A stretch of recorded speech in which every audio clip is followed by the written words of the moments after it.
कारण विभव, वहां पर पहले था विद्युत क्षेत्र की तीव्रता, कितना था तीव्रता, केवल वहां पर तीव्रता के स्थान पे अब हम पढ़ेंगे विभव, और कोई अंतर नहीं है, थोड़ा सा अंतर है, तीव्रता के स्थान पे विभव रहेगा। सिस्टम वही रहेगा, निकाय वही रहेगा, निकाय में कोई चेंजिंग नहीं होगा, बस निकाय में एक ही जगह चेंज हो सकता है, जहां बिंदु P पर हमको तीव्रता निकालना था, विद्युत क्षेत्र की तीव्रता निकालना था, वहां पर हमें विभव का मान निकालना है, किसके कारण से, विद्युत द्विध्रुव के कारण से।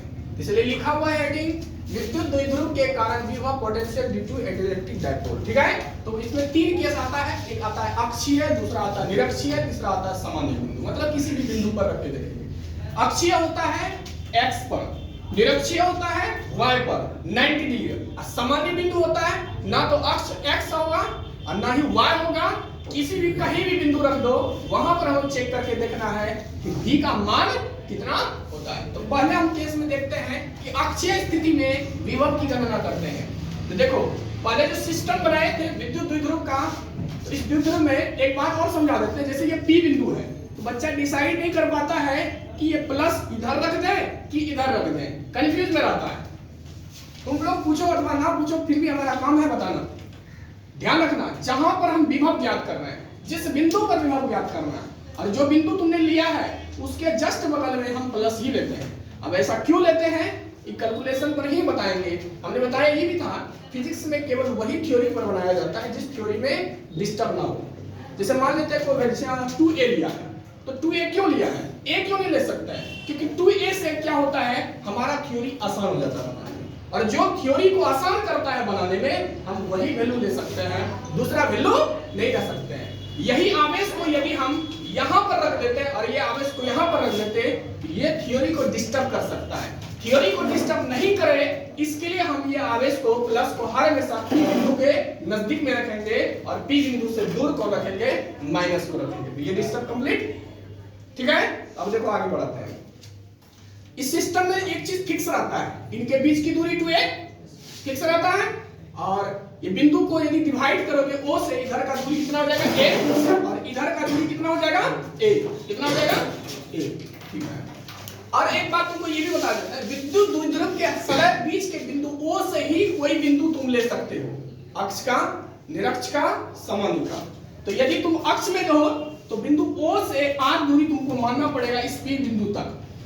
ये जो बिंदु तुमने P लिया है अक्षीय स्थिति में, इसे मानना पड़ेगा r दूरी से। कहां से, O से मानना पड़ेगा। अब ध्यान देखते हैं, अब डिस्टेंस देख लेते हैं। जैसे यहां से इस बिंदु पर विभव माइनस के कारण से ज्ञात करेंगे, तो इसके लिए दूरी यहां से यहां तक आएगा। इस P बिंदु पर माइनस के लिए विभव ज्ञात करेंगे, इसके लिए दूरी यहां से यहां तक आएगा। तो बताओ यहां से यहां तक दूरी r है ना, तो यहां से यहां तक r है, यहां से थोड़ा सा यहां तक आना है, तो यहां तक का दूरी कितना है, a है। उसमें यदि इस r में यदि a जोड़ देंगे तो दूरी कहां तक पहुंच जाएगा, यहां तक पहुंच जाएगा, माइनस q तक, ठीक है। अब डिस्टेंस है, मान लेते हैं प्लस के कारण से हम विभव लिखेंगे, तो हमको दूरी यहां से केवल यहां तक लेना पड़ेगा। तो यहां से यहां तक तो मेरा r है, लेकिन हमें यहां तक लेना है, तो क्या करेंगे, इस r में थोड़ा सा घटाना पड़ेगा। तो किसको घटाएं, तो देखो O से यहां तक कितना है, ये बिंदु है, इसको घटाना है, तो क्या हो जाएगा r माइनस कंप्लीट आ जाता। अब इसको मानना कैसे है, ध्यान से देखो। तो सबसे पहले हम लोग शुरू से मानते हैं इसको, माना कि AB क्या है, इसको A दे देते हैं हम, इसको क्या दे देते हैं, बिंदु P दे देते हैं, B दे देते हैं। माना कि AB एक विद्युत द्विध्रुव है, विद्युत द्विध्रुव है। पहले कि अभी तक हम जो भी चीज पढ़ाई ओनली ओरिजिनल फिजिक्स है, इसके बाद जो भी हम चीज बताएंगे वो मैथमेटिकल होगा। इसलिए हम बता रहे हैं जहां फिजिक्स आवे वहां गंभीर रूप से ध्यान दो, तभी समझ में आएगा। नहीं तो बार बार कहोगे सर एक बार और समझा दीजिए, एक बार और समझा दीजिए, परेशानी तुम्हें होगा, इसलिए ध्यान दो यहाँ पर। तो माना कि AB क्या है, एक विद्युत द्विध्रुव है, जिनके बीच की दूरी क्या है, हम एकदम लिखने की सिखा रहे हैं, जिनके बीच की दूरी कितना है, ये है, ठीक है। अब आगे देखो, और इसमें विद्युत द्विध्रुव आघूर्ण कितना माना गया है, P, और विद्युत द्विध्रुव आघूर्ण को सदैव P से प्रदर्शित किया जाता है, और इसका दिशा सदैव माइनस से कहां होता है, प्लस की ओर होता है। तथा इसका आघूर्ण, अर्थात विद्युत द्विध्रुव आघूर्ण, इसका आघूर्ण क्या मान लेते हैं, P। और ये इसकी दिशा सदा माइनस से किधर होती है, प्लस की ओर। अब तुमने एक्स्ट्रा काम क्या किया है, O से तुमने इस बिंदु P को माना हुआ है। कितने दूरी पर माना हुआ है, एकदम स्पष्ट रूप से लिखना, घबराना ही नहीं लिखने में। बच्चा अक्सर घबराता है, लिखे क्या, कुछ नहीं, पिक्चर समझा, सब चीज लिख सकते हैं। तो यहाँ पर लिखना है O से R दूरी पर बिंदु P रखी गई है, रखे यहाँ पर रखी, तो P बिंदु किस अक्ष में रखा गया है, y अक्ष में कि x अक्ष में? x अक्ष को कौन सी स्थिति कहते हैं, अक्षीय स्थिति कहते हैं। P बिंदु अक्षीय स्थिति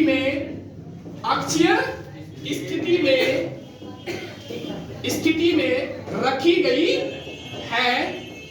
और जब यहां पर रखे हो, इस बिंदु पर हमें निकालना किसका वैल्यू है, विभव का मान निकालना है। किसका वैल्यू निकालना है, जिस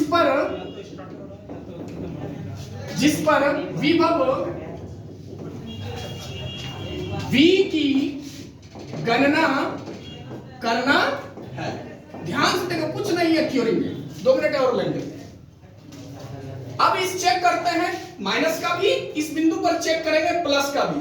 चलो, हमने बताया था तीव्रता में माइनस का सूत्र क्या बताए थे, तीव्रता में KQ/R², प्लस का भी क्या बताए थे, केवल अंतर था माइनस और प्लस का, वैल्यू वही था। एक बात ये भी बताए थे इसमें कि विभव के लिए, जैसे इसका तीव्रता ये था, विभव के लिए क्या था, v का मान कितना था, बिंदुवत आवेश के लिए KQ/, अभी जस्ट इसके थ्योरी बताए थे ना, बिंदुवत आवेश के लिए KQ/ क्या है फॉर्मूला, R। तो यही हम सूत्र यहां पर लगाएंगे। तो देखते हैं बिंदु P पर, लिखना एक बार, लिखना कैसे, देखो बिंदु P पर किसके कारण से, -Q के कारण।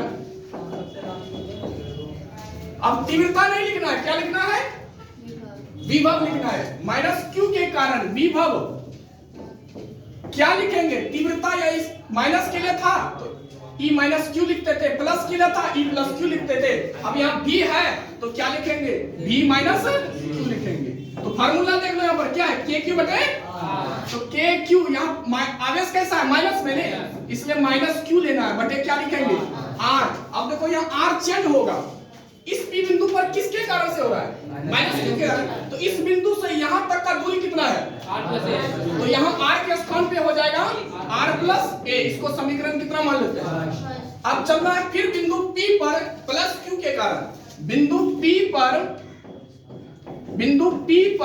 +Q के कारण तीव्रता, विभव नहीं होगा, विभव।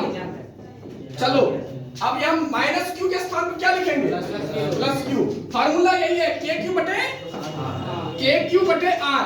अब देखो, इसके लिए इस बिंदु पर इसके कारण से तीव्रता मांग रहे हो, तो यहां से डिस्टेंस यहां तक इसका कितना है, R-a।